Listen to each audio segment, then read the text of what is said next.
पूज्याय राघवेंद्राय सत्य धर्म रचायते भगतां कल्पवृक्षाय नमतां कामधेनुवे ಎಲ್ಲ ಆರಾಧ್ಯ ದೈವ ಹಿರಿಬಿರ್ಲಿಂಗೇಶ್ವರನ ಪಾದದಡಿಯಾಗಿ ನನ್ನ ಆರಾಧ್ಯ ದೇವತೆ ಶ್ರೀ ನೀಲಾಂಬಿಕೆಯ ಉಪಾಶೀರ್ವಾದಗಳಿಂದ ಈ ಅಣ್ಣನ ಅರಮನೆ ಎಂಬ ಸುಂದರ ಸಾಮಾಜಿಕ ನಾಟಕವನ್ನು ಆಡಲು ಈ ಬಡ ಕಲಾವಿದರು ಪ್ರಯತ್ನಿಸಿದ್ದಾರೆ.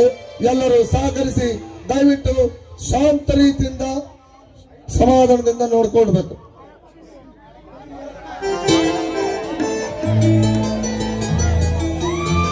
ಕಾಂಚನ, ನನಗೆ PSI ನೌಕರಿ ಸಿಗಲು ಸಹಾಯ ಮಾಡಿದವನು ರಾಜ. ರಾಜ ಹೇಳಿದಂತೆ ಕೇಳಿಕೊಂಡು ನಾವು ಹಣ ಗಳಿಸಬೇಕು. ಮಾವ, ಆ ರಾಜನೊಬ್ಬ ದುಷ್ಟ ವ್ಯಕ್ತಿ. ಅವನ ಮಾತಿಗೆ ಮರಳಾಗಿ ಮೋಸಕ್ಕೆ ಬೀಳುವುದು ಬೇಡ ಮಾವ. ಮೋಸ ಎಂಬ ಅಕ್ಷರದ ಮೇಲೆ ಈ ಕಲಿಗಾಲ ಮೆರೆಯುತ್ತಿದೆ ಕಾಂಚನ. ಸುಮ್ಮನೆ ನನ್ನ ಮಾತು ಕೇಳು. ಇರಬಹುದು ಮಾಮ, ಎಷ್ಟೇ ಆಗ್ಲಿ ನಿಮಗೆ ಸರ್ಕಾರಿ ನೌಕರಿಗೆ ಸಿಕ್ಕಿದೆ ಅಂದ್ಮೇಲೆ ಇಷ್ಟು ಸಾಕಲ್ವ ಮಾಮ? ಸಂತೋಷವಾಗಿ ಬಾಳನ ನಡೆಸೋದಕ್ಕೆ ಸಾಕು ಎನ್ನುವ ಮಾತೇ ಬೇಡ. ಏನಿದ್ದರೂ ಬೇಕು ಎನ್ನಬೇಕು. ಅಂದರೆ ನಾವು ಹಣ ಗಳಿಸಬಹುದು. ಆಯ್ತು ಮಾಮ, ಅದೇನಂತ ಹೇಳಿ ನಾನು ಕೇಳ್ತೇನೆ. ಏಕೆಂದ್ರೆ ನಿಮ್ಮ ಆಸೆಯೇ ನನ್ನ ಆಸೆ ಅಲ್ವೇನು? ರಾಜ ಹೇಳಿದಂತೆ ಕೇಳಿಕೊಂಡು ಅವನ ಮಾತಿನಂತೆ ನಡೆದುಕೊಂಡು ನಾವು ಹಣ ಆಸ್ತಿ ಗಳಿಸಿ ಆ ನಂತರ ಆ ಮಗನಿಗೆ 3 ನಾಮ ಹಚ್ಚಿ ನಾವಿಬ್ಬರು ಮದುವೆಯಾಗಿ ಸಂತೋಷದಿಂದ ಬಾಳೋಣ. ಓಕೆ ಮಾ, ನೀವು ಹೇಳಿದಂತೆಯೇ ನಾನು ಕೇಳ್ತೀನಿ, ನೀವು ಹೇಳಿದಂತೆಯೇ ನಾನು ನಡ್ತೀನಿ. ಈಗ್ಲಾದ್ರೂ ನಿಮ್ಮ ಮನಸ್ಸಿಗೆ ಸಂತೋಷವಾಯ್ತು ತಾನೇ? ನೋಡು, ಈಗ ನೀನು ನನಗೆ ತಕ್ಕ ಸೊಸೆ ಎನಿಸಿಕೊಂಡೆ. ಇದೇ ಸಂತೋಷಕ್ಕೆ ಒಂದು ಹಾಡು ಹಾಡಿ ಕುಣಿಯಬಾರದೆ?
ನಾನು ಮುಟ್ಟಿದರೆ ಎತ್ತರೆ ಬೆಂಕಿ, ಮುಟ್ಟಿದರೆ ಜ್ವಾಲೆ. ಆ ಜವಾಜರಿಗೆ ಇನ್ನೊಂದು ಹೆಸರೇ ಈ ರಾಜ. ಕಳ್ಳತನ ಮಾಡಿ ಬದುಕುತ್ತಿದ್ದ ನನ್ನ ತಂದೆ ತಾಯಿಗಳನ್ನು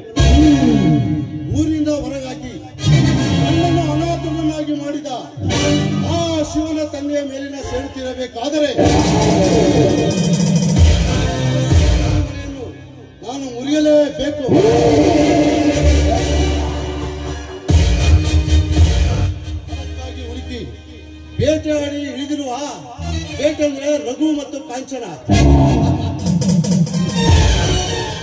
ಅವರನ್ನು ಮುಂದಿಟ್ಟುಕೊಂಡು ನಾನು ಮಾಡುವ ಕಪಟ ನಾಟಕ ಕಂಡು ಆ ಶಿವ ಕಂಗಾಲಾಗಿ ನಡೆಯಬೇಕು. ಶಿವ, ನನ್ನ ಸಿಡಿನ ಕಿಡಿ ನಿನ್ನನ್ನು ಸುಟ್ಟು ನಿನ್ನ ಹೆಂಡತಿ ಸೌಂದರ್ಯಗಳನ್ನು ನನ್ನ ದಾಸಿಯನ್ನಾಗಿ ಮಾಡಿಕೊಂಡು ನನ್ನ ಸರ್ವಸ್ತಿಯನ್ನು ಎತ್ತಾಕುತ್ತಿದ್ದಾರೆ. ನಾನು ರಾಜನೇ ಅಲ್ಲ.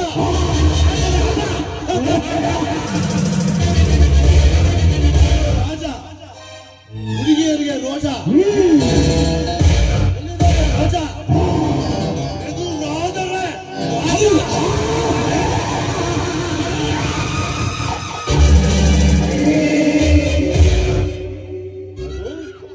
ಕಾಂಚನ.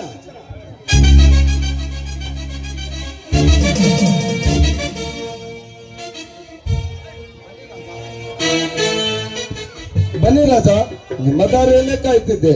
ಹೇಳಿ, ಮುಂದೆ ನಾವೇನು ಮಾಡಬೇಕೆಂದು? ನೋಡು ರಘು, ಇವತ್ತು ನಿನ್ನ ಸೊಸೆ ಕಾಂಚನ ನನ್ನ ವೈರಿಯಾದ ಶಿವಣ್ಣನ ಅರಮನೆಯನ್ನು ಸೇರಬೇಕು. ಅದು ಹೇಗೆ?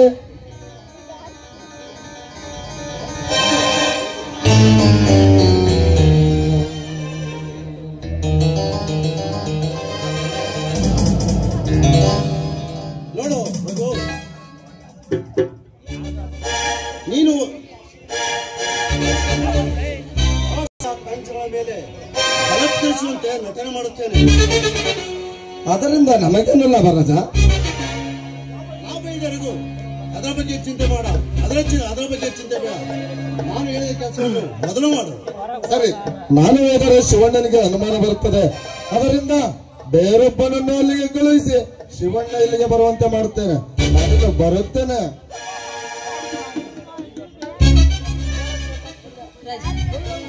ನಾವು ಶಿವಣ್ಣನ ಮನೆ ಸೇರಿದ ಮೇಲೆ ಅಲ್ಲಿ ನಾನೇನ್ ಮಾಡ್ಬೇಕು? ನೋಡು ಕಾಂಚನ, ಆ ಶಿವನಿಗೆ ಇಬ್ಬರು ತಮ್ಮಂದಿರು. ಅದರಲ್ಲಿ ಒಬ್ಬನನ್ನು ಬುಟ್ಟಿಗೆ ಹಾಕಿಕೊಂಡು ನೆಪ ಮಾತ್ರಕ್ಕೆ ಮದುವೆ ಮಾಡಿಕೊಂಡು ನಿನ್ನ ಬಲೆಯಲ್ಲಿ ಕೆಡವಿಕೊ. ಆ ನಂತರ ಆ ಶಿವಣ್ಣನ ಸರ್ವಾಸ್ತಿಯನ್ನು ಹ, ಅಷ್ಟೇ ತಾನೆ ರಾಜ. ನಾಳೆಯಿಂದ ನೋಡ್ತಾ ಇರಿ ಈ ಕಾಂಚನನ ಕೈ ಚಳಕ ಏನು ಅಂತ. ಆ ಶಿವನಿಗೆ ಈ ಬಿಸಿಲಲ್ಲಿಯೂ ಕೂಡ ಚಳಿಯ ನಡಕ ಉಡ್ಬೇಕು. ಆ ರೀತಿ ಮಾಡಿ ತೋರಿಸ್ತಾಳೆ ಈ ಕಾಂಚನ. ನೀನು ನನ್ನ ಆಸೆಯನ್ನು ಈಡೇರಿಸಿದರೆ ನಿನ್ನನ್ನು ಮಹಾರಾಣಿಯನ್ನಾಗಿ ಮಾಡುತ್ತೇನೆ. ಹೌದು ರಾಜ, ರಾಣಿ ಮಹಾರಾಣಿಯಾಗಿ ಮೆರೆಯಬೇಕು ಎಂಬುದೇ ನನ್ನ ಆಸೆ. ಆದಷ್ಟು ಬೇಗ ನಿನ್ನ ಆಸೆಯನ್ನ ನಾನು ನೆರವೇರಿಸಲಿಲ್ಲ ಅಂದ್ರೆ ನಾನು ಆ ರಘುವಿನ ಸೊಸೆ ಕಾಂಚನನೇ ಅಲ್ಲ. ಕಾಂಚನ, ನೀನು ಯಾವುದೇ ಕಾರಣಕ್ಕೂ ರಘುವಿನ ಸೊಸೆ ಎಂದು ಗೊತ್ತಾಗಬಾರದು. ಯಾರಿಗೂ ಅನುಮಾನದ ಬಾರದ ರೀತಿಯಲ್ಲಿ ನೀನು ನಡೆದುಕೊಳ್ಳಬೇಕು. ಕಾಂಚನ, ಆ ಶಿವ ಬರುತ್ತಿದ್ದಾನೆ. ನಮ್ಮ ನಾಟಕವನ್ನು ಪ್ರಾರಂಭಿಸೋಣ. ಲೈ ಪಂಡದೇವಣ್ಣೆ,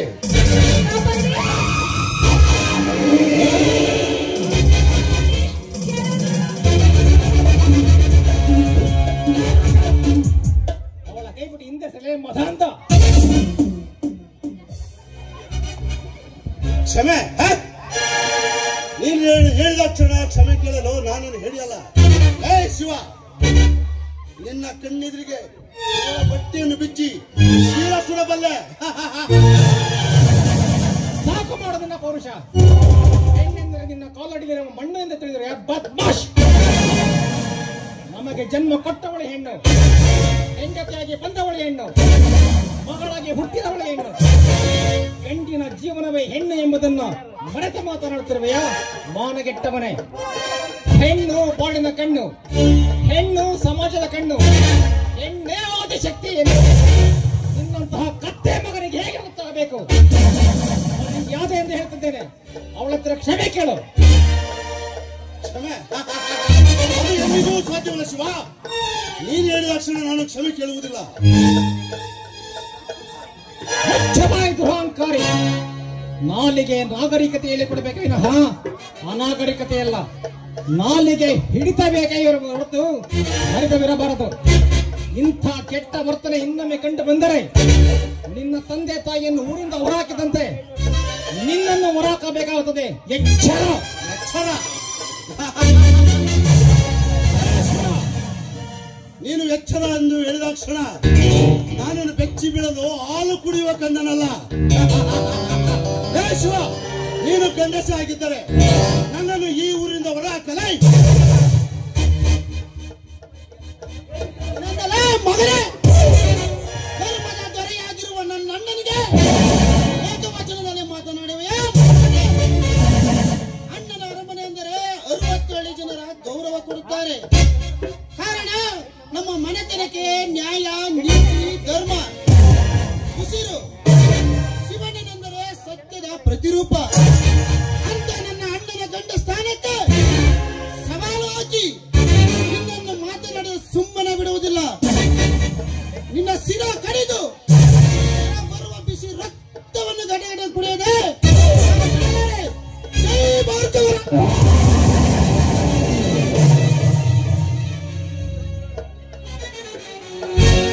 ಅರ್ಜುನ, ಬೇಡಪ್ಪ, ಸಮಾಧಾನ ಮಾಡಿಕೊ. ಲೇ ರಾಜ, ನೀನು ತಪ್ಪು ಮಾಡಿದಾಗಲೂ ನಿನಗೆ ಅವಕಾಶ ಕೊಟ್ಟೆ. ಆದರೆ ನೀನು ಬದಲಾಗಲಿಲ್ಲ. ಬದಲಾಗುವ ಗುಣಗಳು ನಿನ್ನ ಹತ್ತಿರ ಇಲ್ಲ.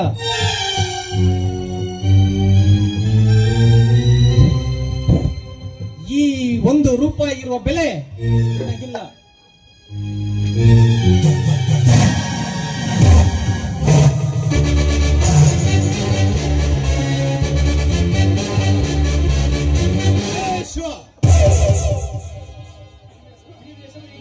ನೀನೆಸೆದ ಈ ₹1 ಬಂಡವಾಳವನ್ನಾಗಿಟ್ಟುಕೊಂಡು ನಿನ್ನನ್ನು ಬೀದಿಗೆ ತಂದು ಭಿಕ್ಷೆ ಬಿಡುವಂತೆ ಮಾಡದಿದ್ದರೆ ನಾನು ರಾಜ. ನೀನು ಬಿರಿದು ಕೊಟ್ಟ ₹1 ರಾಜನೇ ಅಲ್ಲ. ಶಿವ, ಈ ನಾಣ್ಯವನ್ನು ತೂರುತ್ತೇನೆ. ರಾಜ ಬಿದ್ದರೆ ಗೆಲುವು ನನ್ನದು, ರಾಣಿ ಬಿದ್ದರೆ ಸೋಲು ನಿನ್ನದು.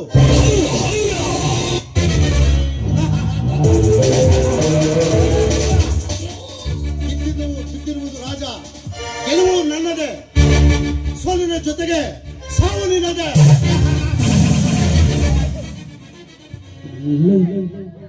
ರಾಜ, ಬಾಯಿ ಬಿಗಿಡಿದು ಮಾತನಾಡೋ ಮಗನೇ, ಸುಳ್ಳಿನ ಸಂತೆಯಲ್ಲಿರುವ ನಿನ್ನಂತ ಸತ್ಯದ ದಾರಿ ಇರುವ ನನ್ನ ಅಣ್ಣನಿಗೆ ಸೋಲು ಬರಲು ಎಂದಿಗೂ ಸಾಧ್ಯವಿಲ್ಲ. ನಿನ್ನಂತ ಕಡುಕರ ವಿರುದ್ಧ ತಡೆ ತಟ್ಟಿ ದುಷ್ಟರನ್ನು ಕಂಬಕ್ಕೆ ಕಟ್ಟಿ ಮೆಟ್ಟಿದ ಸೀಳು ವಂಶ ನಮ್ಮದು. ಹೀಗಿರುವಾಗ ನಿನ್ನಂತ ಕುನ್ನಿಯಿಂದ ನಮಗೆ ಸೋಲು. ನನ್ನ ಬಡ್ಡಿಯ ಮಗನ ರಾಜ, ಒಂದು ಮಾತನ್ನು ಹೇಳುತ್ತೇನೆ, ಚೆನ್ನಾಗಿ ಕಿವಿ ಕೊಟ್ಟು ಕೇಳು. ಹುಟ್ಟು ಉಚಿತ, ಸಾವು ನಿಶ್ಚಿತ. ಅದನ್ನು ಅರಿದರೆ ಇನ್ನೊಬ್ಬರ ಪ್ರಾಣದ ಜೊತೆಗೆ ಹುಡುಗಾಟ ಆಡುವ ಹುಚ್ಚು ಸಾಹಸ ಬೇಡ ಮಗನೇ. ಈ ಅರ್ಜುನನ ಮಾತನ್ನು ಹರಿತರೆ ನಿನಗೆ ಉಳಿವು, ಇಲ್ಲ ಅಂದರೆ ಇನ್ನು ಎದುರಾಡಿದರೆ ನಿನ್ನ ಎದೆಯನ್ನು ಸೀಳಿ ಬಿಸಿ ರಕ್ತವನ್ನು ಗಡ್ಡೆಯನ್ನು ಕುಡಿಯಲಾರೆ. ರಾಮ, ರಾಜ, ನಾನು ಚಿಟಿಕೆ ಹೊಡೆದರೆ ನನ್ನ ತಮ್ಮ ನಿನ್ನನ್ನು ಜೀವಂತವಾಗಿ ಒದಗಿ ಬಿಡುತ್ತಾನೆ. ಹೆಚ್ಚು ಹೊತ್ತು ನಿಲ್ಲಬೇಡ. ತಲರಾಜೆ, ಹೋಗುತ್ತೇನೆ, ನಾನು ಹೋಗುತ್ತೇನೆ. ನಿನ್ನಿಂದ ಆದ ಅವಮಾನ ನಿನ್ನನ್ನು ಯಾವ ಕಾರಣಕ್ಕೂ ನಾನು ಬಿಡುವುದಿಲ್ಲ. ಅರ್ಜುನ, ನಿನ್ನ ಗರ್ಜನೆಯನ್ನು ಗುಟ್ಟರಿಗೆ ಸಿದ್ದಿದೆ. ನಾನು ರಾಜನ ಅಲ್ಲ, ರಾಜನ ಅಲ್ಲ.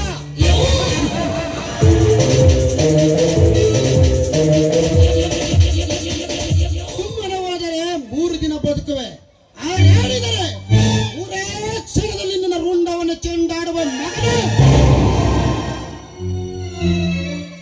ಯಜಮಾನ, ಸರಿಯಾದ ಸಮಯಕ್ಕೆ ಬಂದು ಈ ತಬ್ಬಲಿಯ ಮಾನ ಪ್ರಾಣ ಎರಡೂ ಕಾಪಾಡಿದ್ರೆ ಈ ನಿಮ್ಮ ಉಪಕಾರವನ್ನ ನಾನು ಯಾವತ್ತೂ ಮರೆಯುವುದಿಲ್ಲ. ಇರಲಿ ಬೇಡಮ್ಮ, ನಮ್ಮ ಕರ್ತವ್ಯ ನಾವು ಮಾಡಿದ್ದೇವೆ. ಅರ್ಜುನ, ಇವಳನ್ನು ಕರೆದುಕೊಂಡು ಮನೆಗೆ ಹೋಗು. ನಾನು ದೇವಸ್ಥಾನಕ್ಕೆ ಹೋಗಿ ಬರುತ್ತೇನೆ. ನಿಜಕ್ಕೂ ಅರ್ಜುನ, ಈ ನಿಮ್ಮ ಧೈರ್ಯ, ಸಾಹಸ, ಈ ನಿಮ್ಮ ಮಾತನ್ನ ಕೇಳ್ತಾ ಇದ್ರು ನಿಜಕ್ಕೂ ಈ ಕಲಿಗಾಲದ ಅರ್ಜುನ ನೀವಂದ್ರು ಯಾವತ್ತೂ ಕೂಡ ತಪ್ಪಾಗೋದಿಲ್ಲ ನೋಡಿ. ಹೊಗಳಿಕೆ ಮಾತು ಬೇಡ, ಬನ್ನಿ ಹೋಗೋಣ.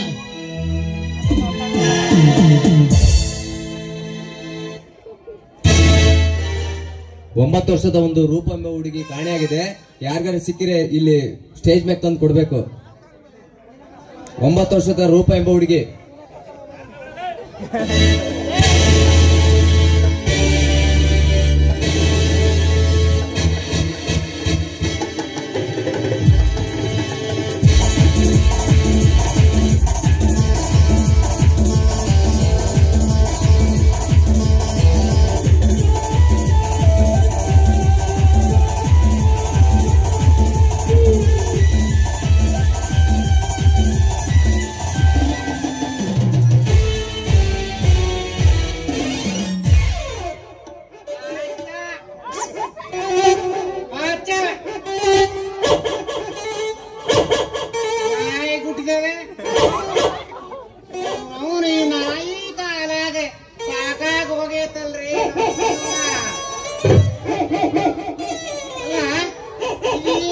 ಛತ್ರಿ ನೋಡಿ ಬೊಗಳ್ತಾವ,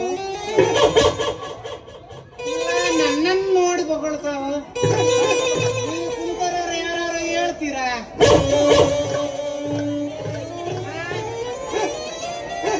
ಚೆನ್ನೆ ಚೆನ್ನೆ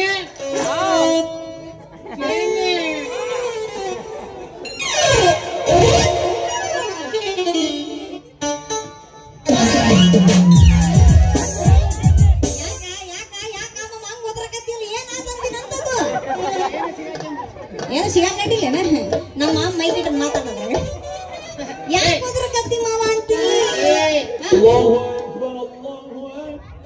ಯಾರ ನಮ್ಮ ಅಲ್ಲಪಲ್ಲ ಅನ್ನಕತ್ತಾರ?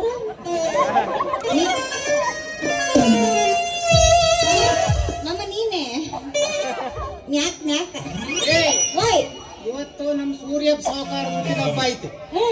ಅದಕ್ಕ ನೀನ್ ಇಲ್ಲಿ ತನಕ ಮಾಡ್ದಂಗ ಅಡಿಗೆ ಮಾಡಕ್ ಹೋಗ್ಬೇಡ, ಬಹಳ ಚಂದಾಗ ಅಡಿಗೆನ ಚಂದಾಗ ಮಾಡಕ ಮತ್ ಕರ್ಕೊಂಡು ಬಂದಿರೋದು ಹೌದಲ್ಲೇನ? ಅದ್ರ ಚಿಂತನೆ ಬಿಟ್ಬಿಡ ಮಾವ, ನಾ ಎಲ್ಲ ತಯಾರು ಮಾಡ್ತೀನಿ. ಮಾವೋಯ್ ಯೋ ಮಾವೋಯ್ ಮಾಮ್ಗ್ಯಾ ಮಾವ, ಇದು ಮಾವ ಅನ್ನಲ್ಲ ಏನಲ್ಲ. ಇಲ್ಲಿ ನೋಡಿ ಇದು ಮಾವ ಅಂದ್ರೆ ಹೆಂಗ ಅಂತಾರ, ಮಾವ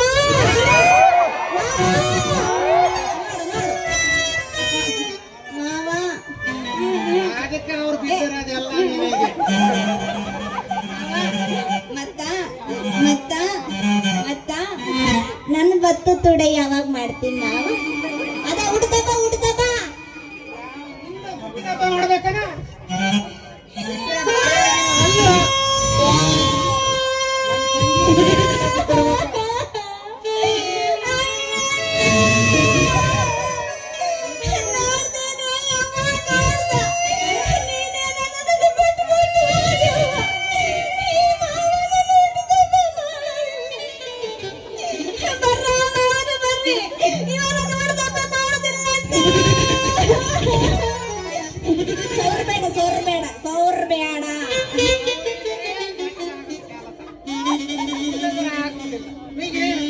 ಹುಟ್ಟಿದಬ್ಬ ಮಾಡಬೇಕಾಗುದಿಲ್ಲ. ಹೌದು ಬಿಡ, ಎಲ್ಲಾರ್ಗು ತೋರ್ಸ್ಕೊಂತ ಮಾಡ ಏನೋ ತೋರ್ಸ್ಬಾರ್ದು, ಚಂದಾಗ ಮಾಡ ಬಿಡು. ಹಂಗಂದೇನ?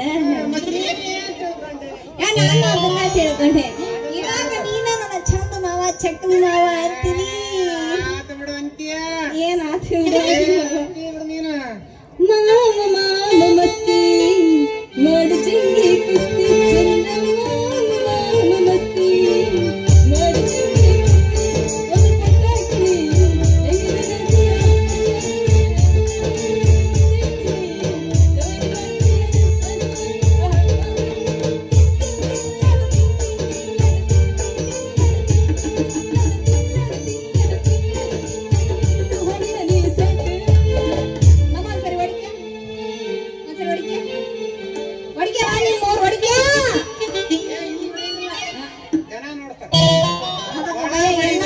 ಎಲ್ಲಾರ ನೀಸ್ಗಿ ಸಾಧ ನಿಗರ್ಕೊಂಡ್ಬಿಡ್ತೀನಿ ಅನ್ನೋ ಭಯ ಆಗುತ್ತೆ.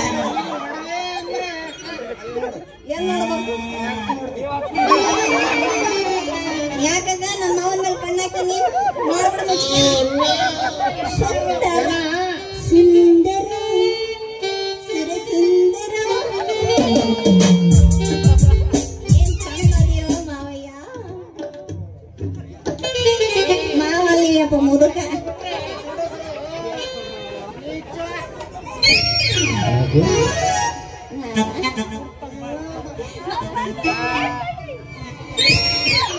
ಇದೇನಿದು ಮಾವ? ಮಾವ ಸೊಸೆ ಇಬ್ರು ಸೇರ್ಕೊಂಡು ತುಂಬಾ ಖುಷಿಯಾಗಿದ್ದೀರಲ್ಲ, ಯಾಕೆ? ನಿನ್ನ ಮಾವಂಗೆ ಮಾವ ಅಂದಿದ್ದು. ಹೌದು, ನನ್ನ ಮಾವ ನಿನಗೂ ಮಾವನ? ನಿನ್ನ ಮಾವಂಗೆ ಮಾವ ಅಂತ ಕರೆದಿದ್ದು. ಸರಿ, ಹಂಗೇನಲ್ರಿ ಅವರ ಇವತ್ತು ಸೂರ್ಯ ಸಾವುಕಾರ ಇತ್ತಲ್ರಿ, ಆದ್ರೆ ಚಂದಾಗಿ ನಾನು ಖುಷಿಯಾಗಿದ್ದೀವಿ. ಈ ಪಾರಿ ಬಾಳ ಮುಂದುವರೆದಿದ್ರು ಬಿಡ್ರಿ. ಮತ್ತೆ ಬೇಗ ಮಾಡ್ಬೇಕಾಗೈತಿ ನಿಮ್ಮಿಬ್ರಿಗೆ. ನಮ್ದು ಭತ್ತ ತುಡೆ ಮಾಡ್ತಾನ ಅಂದ. ಯಾವ ತುಡೆ? ನಂಗ ಇಂಗ್ಲಿಷ್ ಅಷ್ಟು ಪುರುಷ ಬರಂಗಿಲ್ಲ, ಅದಕ್ಕೆ ಹಂಗಂದಾಗ ಮಾತಾಡಬೇಡ, ಅರ್ಥ ಬೇರೆ ಆಗ್ತೈತಿ, ಜನ ಬೇರೆ ಕಲ್ಪಿಸ್ಕೊಳ್ತಾರೆ. ಮಾತಾಡೋ ಬಾಯಿ ದೊಡ್ಡದಿರ್ಬೇಕಾದ್ರೆ ಮಾತಾಡೇ ಬಿಟ್ಟು ಬಿಡ್ಬೇಕಲ್ವಾ? ಯಾರಿಲ್ಲ ನೋಡಿ, ಇಲ್ಲಿ ಬರಲ್ಲ ಯಾರು. ಅತ್ತಿಗೆ ಅಣ್ಣ ಇನ್ನು ಬರ್ಲಿಲ್ವಲ್ಲ? ಈಗ ನೋಡಪ್ಪ, ನಿಮ್ಮ ಅಣ್ಣ ಬರ್ತಾ ಇದ್ದಾರೆ.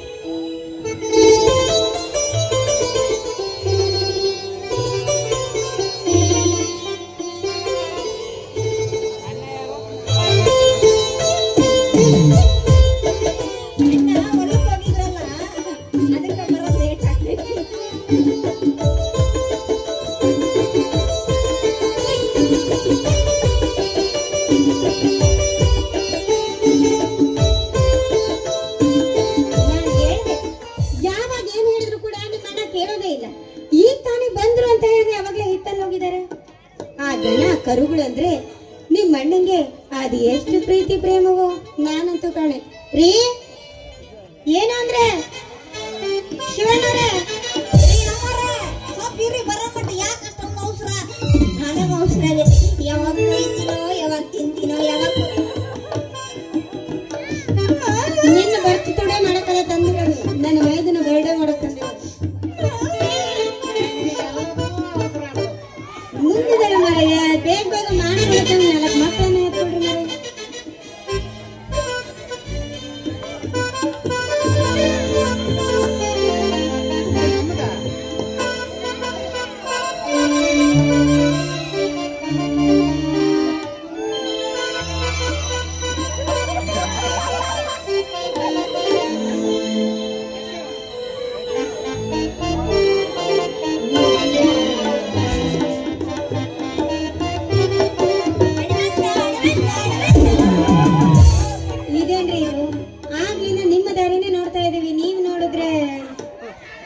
ಅಣ್ಣ ಅತ್ತಿಗೆ ನೀವಿಬ್ರು ಜೊತೆಗೆ ನಿಲ್ಲಿ. ಯಾಕಪ್ಪ? ನಿಲ್ಲೇ ಅತ್ತಿಗೆ, ಹೇಳುತ್ತೇನೆ. ನನಗೆ ಆಶೀರ್ವಾದ ಮಾಡಿ ಅತ್ತಿಗೆ.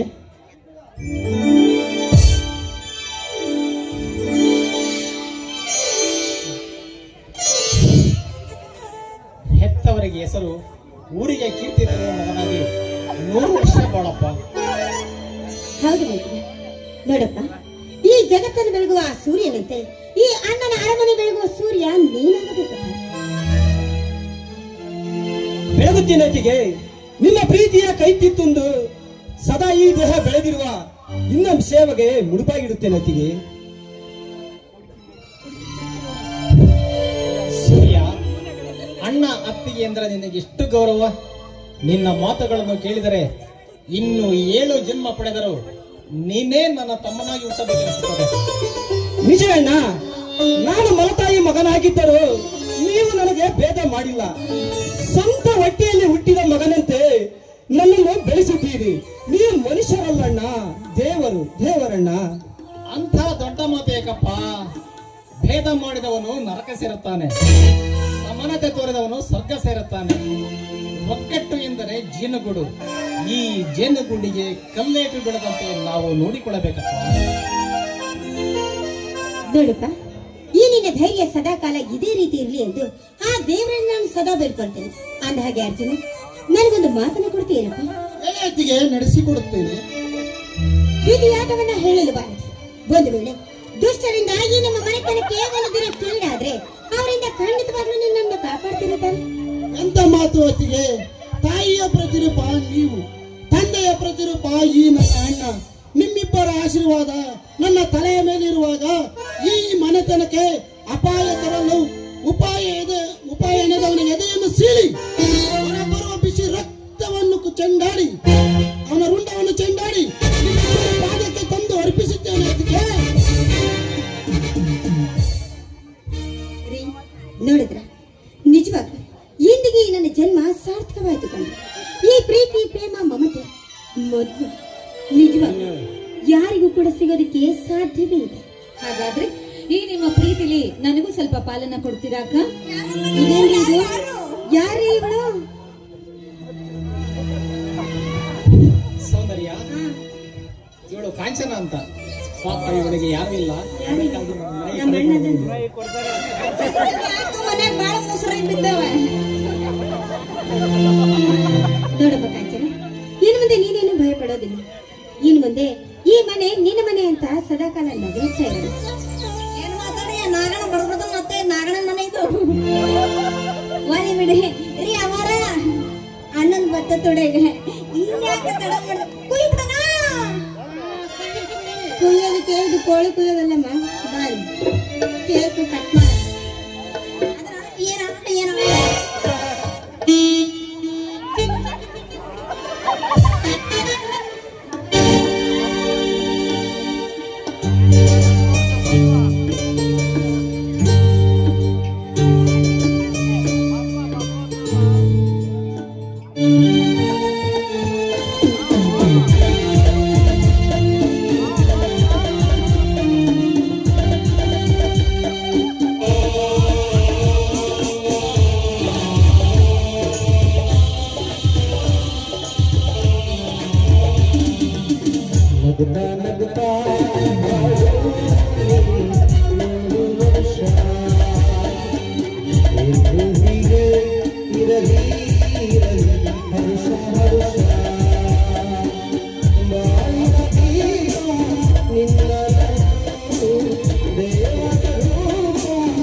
Hallelujah.